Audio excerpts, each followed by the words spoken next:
Banyak sekali cairan tubuh yang keluar dari bagian wajah dan juga kepalanya si D. Ada seorang ibu yang harus menyaksikan anaknya dalam keadaan tidak berdaya. Dan gak lama kemudian nih muncul sosok mencurigakan masuk ke dalam ruangan operasi. Orang tersebut adalah dokter hantu.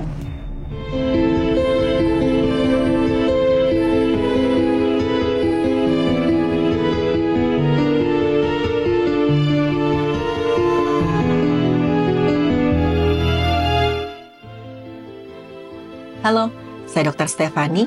Saya seorang dokter spesialis forensik dan mediko-legal, dan saya belajar dari yang mati.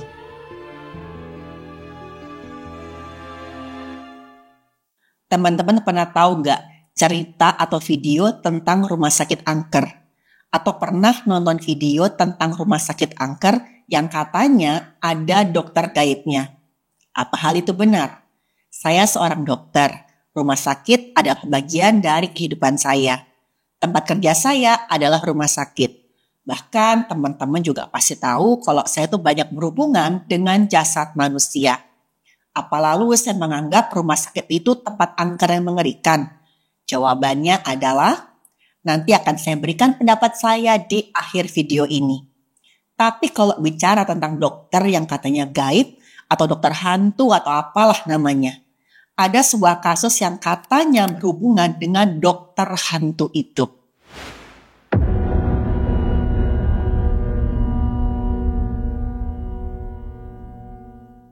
Seorang ibu mendapat kabar melalui telepon yang meminta sang ibu ini untuk segera datang ke sebuah rumah sakit.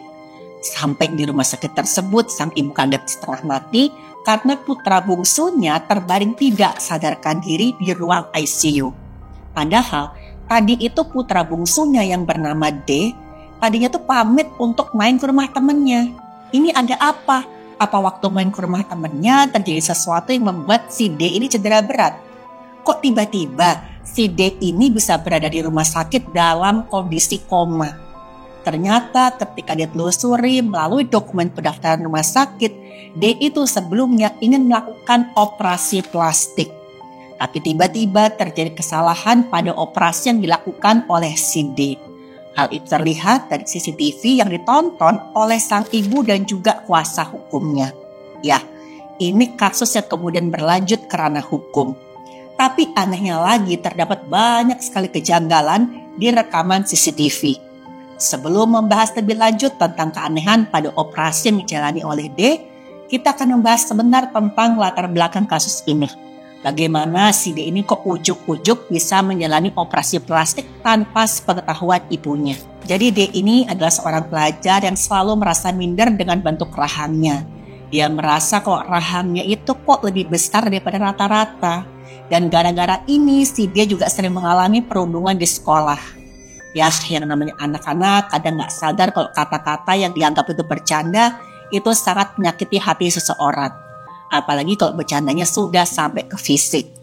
Dan karena hal tersebut, D ini merasa sedih, marah, tapi dia gak bisa melakukan apa-apa. Ya memang bentuk rahangnya seperti itu. D juga gak berani cerita ke keluarganya karena dia gak pengen orang tuanya sedih sampai kepikiran. Tapi diam-diam D ini menjadi trauma setiap kali dia pergi ke sekolah gara-gara dia gak mau dirundung oleh temannya. Bahkan saking takutnya setiap kali papasan sama teman sekolahnya, dia tuh udah ngerasa takut. Dia ngerasa sebentar lagi aku dirundung nih. Sebentar lagi bentuk wajahku yang gak sempurna ini pasti akan jadi bahan ejekan. Dan demikianlah adanya di sekolahnya si D. Dan gara-gara itu secara diam-diam si D ini pergi ke sebuah klinik bedah plastik untuk mengubah penampilannya tanpa memberitahu keluarganya. Di sini ada kejanggalan ya teman-teman ya. Kok bisa D yang masih sekolah datang ke tempat operasi plastik dan tiba-tiba aja disetujui untuk menjalani operasi. Singkat cerita akhirnya dia menjalani operasi pembetulan rahang yang berjalan selama 11 jam. Cukup lama ya teman-teman. Tapi sayangnya operasi itu tidak berjalan dengan lancar.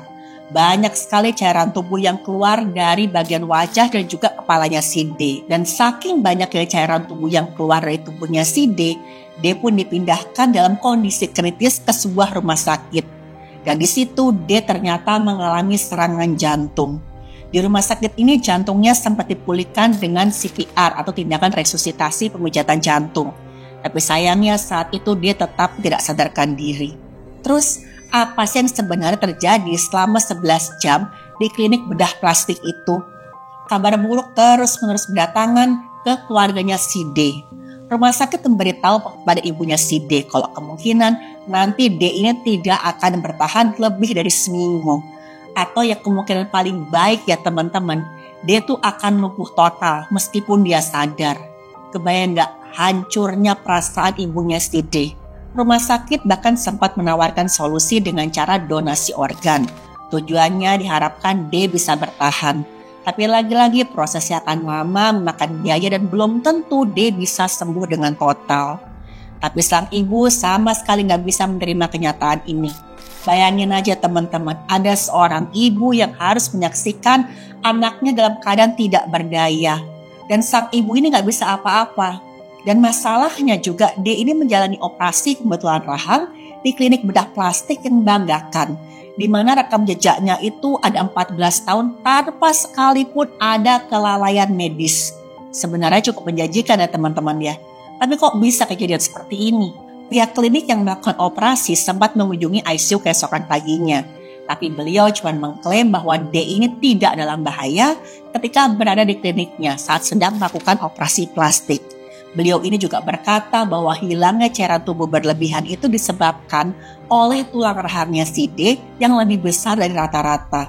Dengan berani nih teman-teman, bahkan pihak klinik menawarkan untuk memberikan rekaman CCTV dari ruang operasi.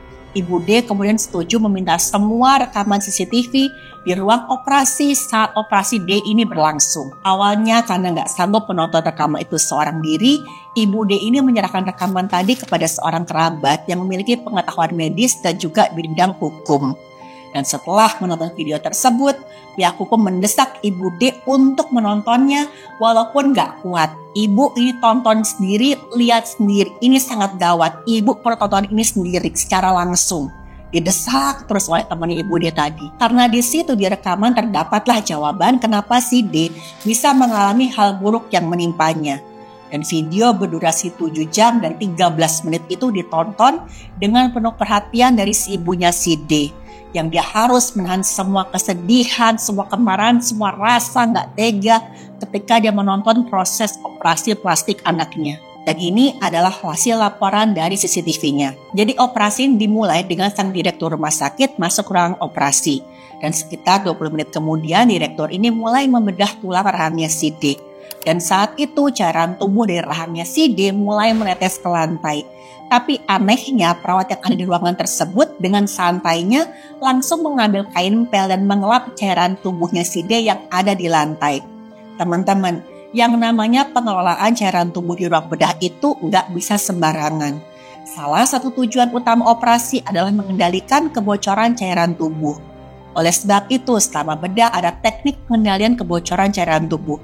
Antara lain yang pertama, menutup pembuluh yang terbuka dengan alat kauter. Alat kauter ini adalah alat yang menggunakan panas untuk mencegah cairan tubuhnya bocor. Yang kedua, mengikat pembuluh yang luka dengan benang bedah. Yang ketiga, penjepit untuk mengikat pembuluh secara sementara. Tujuannya supaya tidak terjadi kebocoran cairan tubuh. Karena apabila terjadi kebocoran cairan tubuh, maka harus dilakukan pengisapan dengan alat khusus. Cairan tubuh yang dihisap nanti akan ditampung di tempat khusus sebelum dibuang secara aman sesuai dengan protokol limbah medis.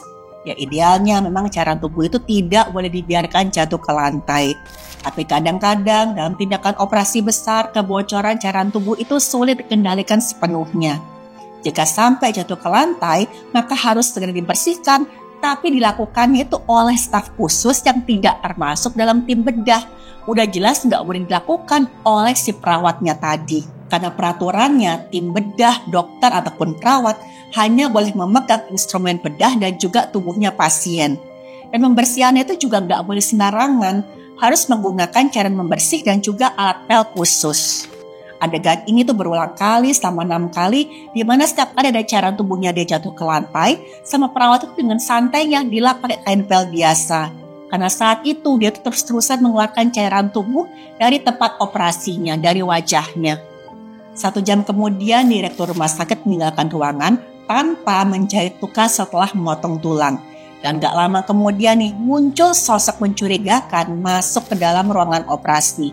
Sosok ini cuma memakai baju perawatan biasanya, sama sekali gak pakai kayak baju operasi sesuai standar.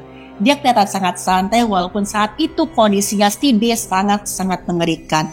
Orang ini mulai berusaha menghentikan bocornya cairan tubuh dari tempat operasinya si D. Nah teman-teman, orang tersebut adalah dokter hantu. Pasti teman-teman banyak yang nanya nih, apa itu dokter hantu dok? Kok namanya serem sih?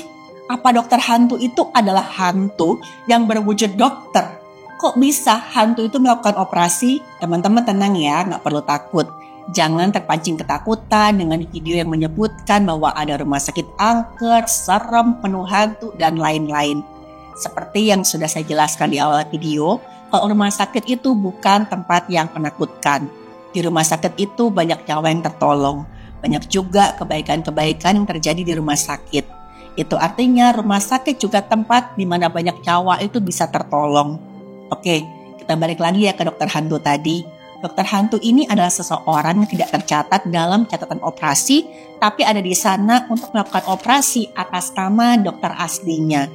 Dan tindakan tersebut ya sepenuhnya ilegal ya teman-teman. Dan begitu melihat anaknya ini ditangani oleh seorang yang gak jelas, ibu D ini gak bisa menahan amarahnya.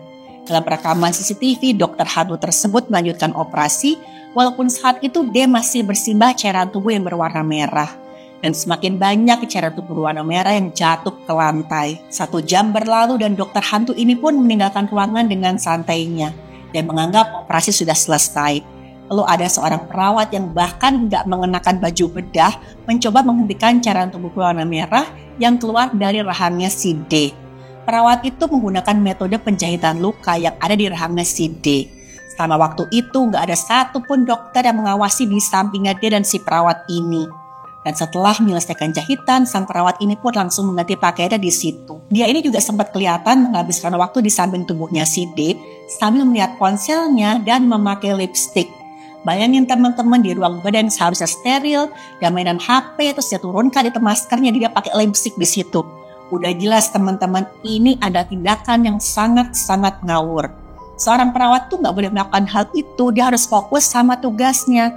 Gak boleh sambil mengerjakan hal lain apalagi hal yang gak penting. Kalau menurut standar prosedur medis bedah, itu yang namanya semua instrumen bedah, pakaian, perawatan harus steril.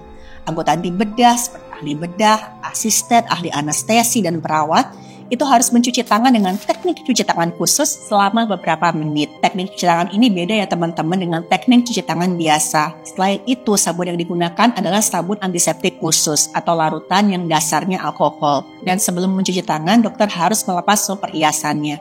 Cincin, terus juga jam tangan, semua harus dilepas. Setelah itu, teknik cuci tangannya itu harus meliputi seluruh permukaan tangan, di mana masing-masing permukaan itu harus selama 10-15 detik. Ujung jari dan bagian di bawah kuku itu harus dicuci dengan sikat steril selama 30 detik. Dan setelah selesai cuci tangan, dokter itu sama sekali nggak boleh menyentuh permukaan atau bedak apapun tanpa terkecuali. Kalau misalkan dokter atau perawat setelah cuci tangan ini nggak sengaja menyentuh sesuatu, maka proses cuci tangan tadi harus diulang. Setelah cuci tangan, dokter bedah akan mengeringkan tangannya dengan handuk steril. Handuk steril ini sekali pakai udah langsung dibuang. Barulah dokter bedah menggunakan baju operasi dan sarung tangan steril. Waktu itu memakai baju dan sarung tangan harus dibantu oleh orang lain. Harus dipastikan bagian luar sarung tangan yang nanti akan menyentuh pasien tidak tersentuh apapun, supaya sudah pasti bersih dan steril. Mereka ini harus selalu mengenakan pakaian steril termasuk sarung tangan, masker, topi, dan juga pakaian operasi yang steril. Tim bedah ini juga wajib menjaga zona steril. Tangan dan lengan yang disterilkan harus tetap berada di depan tubuh dan di atas pinggang. Jadi posisinya seperti ini. Dan kamar bedah harus selalu dijaga sterilisasinya. Orang nggak boleh nih sembarangan keluar masuk ruangan. Pada saat dilakukan tindakan bedah, maka bagian tubuh yang tertutup kulit akan terbuka. Luka sayatan saat operasi bisa menjadi pintu masuk bagi kuman atau mikroorganisme lainnya kalau situasinya nggak steril. Yang ditakutkan teman-teman kalau sampai terjadi infeksi pasca operasi. Infeksi pasca operasi ini bisa mengenai organ dalam dan ini adalah keadaan yang sangat mengancam nyawa. Biasanya penderitanya akan mengalami gejala seperti demam tinggi, nyeri yang berat, pembengkakan di organ dalam tubuh, sampai penumpukan tanah di dalam rongga tubuh. Pada tahap ini, pasien akan membutuhkan antibiotik melalui infus dan kadang-kadang juga diperlukan operasi ulang untuk mengeluarkan nanah yang menumpuk. Teman-teman bisa bayangkan ya bagaimana marahnya sang ibu melihat tim operasi yang membedah anaknya ini sama sekali tidak mempedulikan kebersihan kamar operasi. Dan semakin dilihat, praktek yang berlangsung di klinik ini semakin mencurigakan. Pada saat operasi dia berlangsung, pasien lain juga sedang menjalani operasi di ruangan yang berbeda. Mereka melakukan operasi secara berbarengan dalam waktu yang sama. Ahli anestesi berpindah dari satu ruangan ke ruangan lainnya untuk memberikan anestesi, kemudian diikuti oleh petugas klinik yang akan melakukan operasi. Dan setelah petugas klinik itu pindah ke ruang operasi berikutnya, dokter hantu ini datang untuk menjahit dan menyelesaikan prosedur operasi. Jadi udah kayak estafet gitu operasinya. Pada saat itu 3 orang pasien menjalani operasi secara bersamaan dan D adalah pasien kedua. Staf rumah sakit termasuk direktur tampaknya itu nggak ngerasa kalau praktik semacam ini salah. Ketika D sampai di ruang gawat darurat, D ini sudah kehilangan cairan tubuh sebanyak 3,5 liter. Ini setara dengan total volume cairan tubuh seorang wanita seberat 45 kg. Yang berarti 70% dari cairan tubuhnya si D ini sudah hilang. Jadi hilangnya cairan tubuh pada manusia itu dikelompokkan dalam beberapa kategori atau tingkatan berdasarkan jumlah volume cairan tubuh yang hilang. Kategori pertama, kategori ringan. Ini kehilangan cairan tubuh kurang dari 15%. Kira-kira sekitar 750 cc. Biasanya pada tahap ini tuh sama sekali nggak ada gejala yang jelas. Biasanya pasiennya masih oke-oke aja, masih ya mungkin agak-agak lemes sedikit. Dan kategori kedua ini kehilangan cairan tubuh sebanyak 15-30%. Sekitar 750 ml sampai sekitar 1,5 liter. Ini pada orang dewasa ya teman-teman. Pada saat ini terjadi peningkatan denyut jantung, kulitnya pucat, dan pernapasan mulai meningkat. Kategori ketiga ini kehilangan cairan tubuh 30-40%. Sekitar 1,5-2 liter pada orang dewasa. Pada tahap inilah mulai terjadi penurunan tensi, napas makin cepat, dan penurunan produksi air seni yang menunjukkan kalau kinerja ginjal sudah mulai terganggu. Kategori keempat itu kehilangan cairan tubuh lebih dari 40% atau lebih dari 2 liter pada orang dewasa. Pada tahap inilah jantung sudah nggak bisa lagi memompa cairan ke seluruh tubuh karena cairannya sudah sangat-sangat minimal. Pasien juga sudah mengalami penurunan kesadaran dan inilah keadaan darurat yang memerlukan tindakan medis secara segera. Harus dilakukan transfusi dan juga bedah darurat untuk menghentikan bocornya cairan tubuh. Tapi di klinik bedah plastik ini ketika tensinya si D menurun karena adanya kebocoran cairan tubuh, memang dokter sempat memberikan cairan pengganti. Dan pelan-pelan tensinya si D ini pulih. Ketika semua orang pergi meninggalkan D, disitulah kondisinya mulai memburuk. D ini sangat membutuhkan transfusi, tapi saat itu nggak ada transfusi yang diberikan ke si D. Pihak klinik bilang mereka sempat memesan kantong transfusi, tapi nggak sempat dikasih ke si D. Karena ketika kantong transfusinya datang, itu dia udah dipindahkan ke rumah sakit lain. Tapi ternyata teman-teman, seperti yang kita duga, apa yang dikatakan oleh pihak klinik adalah sebuah kebohongan. Karena faktanya hanya 4 menit sebelum kedatangan ambulan, kantong transfusi ini sudah sampai ke klinik. Tapi staf medisnya tidak melanjutkan transfusi. Dan teman-teman tahu apa yang mereka lakukan? Pihak klinik, baik dokter dan perawat itu malah ketawa-ketawa, bercanda dan mengobrol. Sama sekali nggak peduli dengan keadaannya si D. Dan tindakan ini sangat lalai dan pihak klinik itu nggak bekerja dengan baik. D kehilangan cairan tubuh dalam jumlah yang besar. Dan saat diperiksa di rumah sakit berikutnya itu diketahui kalau sudah terjadi kerusakan yang tidak bisa diperbaiki pada jaringan otaknya si D. Jadi yang namanya sel otak itu memang sangat sensitif terhadap kurangnya oksigen. Pada kasus D ini sudah terjadi kerusakan di area yang kritis, yaitu batang otak dan juga bagian korteks cerebral. Korteks cerebral ini adalah area otak yang mengendalikan kesadaran, pemikiran, dan juga gerakan sadar. Kerusakan pada otaknya si D ini secara medis sudah sangat sulit untuk dipulihkan. Inilah yang menyebabkan si D mengalami vegetative stage. Vegetative stage ini adalah keadaan di mana seseorang itu kehilangan kesadaran total, tapi fungsi tubuh seperti napas, sirkulasi darah, dan refleks dasar itu masih ada yang berfungsi. Dan pemulihan dari vegetative stage ini sangat-sangat jarang. Pada sebagian orang ya kasus yang jarang itu memang ada yang pulih.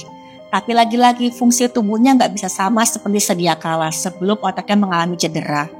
Lama-kelamaan kalau kerusakan otak ini terus meluas sampai ke batang otak, maka D ini bisa mengalami koma.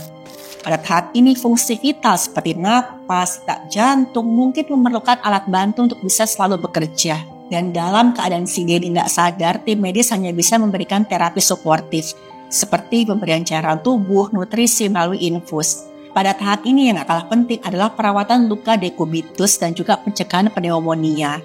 Luka atau lupus dekubitus ini adalah luka pada kulit akibat penekanan berlebihan dan terus-menerus pada bagian tubuh tertentu. Penyebabnya karena ada gangguan aliran darah di bagian tubuh yang tertekan. Lama-kelamaan bisa terjadi luka yang jika tidak tertangani dengan baik bisa terjadi infeksi. Dan jaringan yang rusak ini akan semakin dalam bisa sampai ke tulang. Awalnya si pasien ini akan merasakan nyeri yang hebat, tapi lama-kelamaan rasa nyerinya akan hilang. Ini disebabkan jaringan kulit itu sudah rusak dan sarafnya juga sudah rusak dan tidak bisa diperbaiki lagi. Kalau infeksinya sampai menyebar ke seluruh tubuh, nyawa pasien bisa terancam. Dan setelah itu, D ini harus merayakan ulang tahunnya di ICU 18 hari setelah kejadian itu. Meskipun dokter mengatakan kemungkinan pemulihan sangat kecil, ibu D ini sama sekali nggak mau kehilangan harapan. Beberapa hari kemudian pihak klinik kembali mengunjungi si D, tapi bukannya dengan niat baik. Pihak klinik datang hanya untuk menyatakan kalau klinik mereka itu tidak bersalah. Pihak klinik itu bahkan berkata sama ibunya si D bahwa dalam kasus pidana, kliniknya itu pasti akan menang. Intinya tuh mereka bilang, gak usah nuntut kami deh, sudah pasti kami yang akan menang. Segitu teganya ya teman-teman ya, dalam keadaan ibunya lagi berduka lagi. Tapi saat itu ibu D hanya fokus untuk menyelamatkan anaknya itu merasa sangat marah dengan sikap pihak klinik. Tapi ibu D juga tahu kalau dia tuh gak berdaya. Dia tuh menganggap dirinya orang kecil yang melawan orang-orang besar di klinik ini. Ditambah lagi keluarga si D ini juga dasarnya bukan keluarga yang cukup kaya.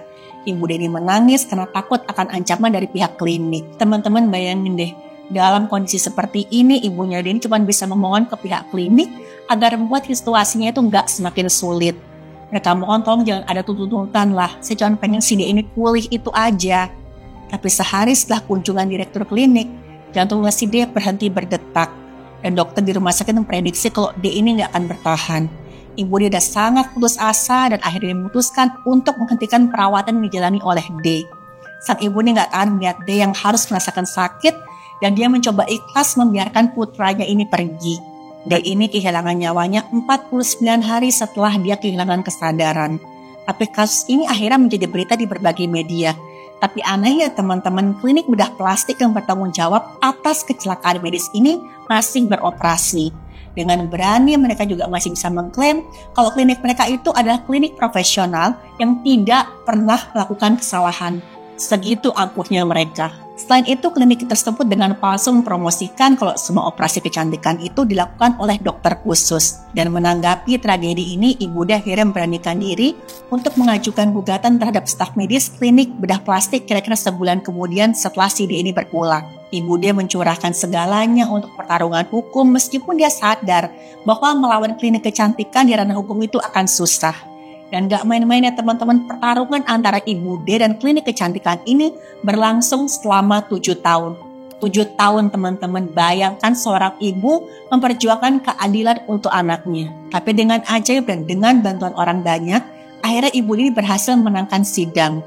Semua yang terlibat dalam penghilangan nyawanya si D dihukum sesuai dengan proses peradilan. Dan setelah menang di pengadilan, Ibu D ini kemudian melakukan hal penting demi almarhum anaknya. Ibu D menjadi ketua sebuah organisasi yang membantu korban kelalaian medis dan mengadvokasi pemasangan wajib CCTV di ruang operasi rumah sakit manapun. Usahanya yang gak kenal lelah ini akhirnya membuahkan hasil dengan diterapkannya undang-undang ini pada tanggal 25 September 2023 di negara Korea Selatan. Teman-teman, saya harap kisah ini menginspirasi banyak hal untuk kita semua. Pertama, tentang kehati-hatian kita dalam memilih klinik kecantikan. Pilih klinik kecantikan yang terpercaya, yang punya reputasi baik dari banyak orang. Kedua, kita bisa bertanya kepada dokter atau petugas yang akan menangani kita tentang prosedur yang akan kita alami. Ketiga, ini tentang perjuangan seorang ibu mendapatkan keadilan bagi anak yang sangat dia sayangi. Semoga dari kasus ini kita bisa berhati-hati jika ingin mempercantik diri. Semoga gak ada teman-teman yang mengalami nasib seperti si D. Doa saya untuk dia dan juga untuk perjuangan ibunya. Saya Dr. Stefani, sampai ketemu di video yang lain. Dan rumah sakit bukan tempat yang angker. Orang yang penelusuran kadang suka lebay juga kok ya. Yang gak ada, dia ada-adain.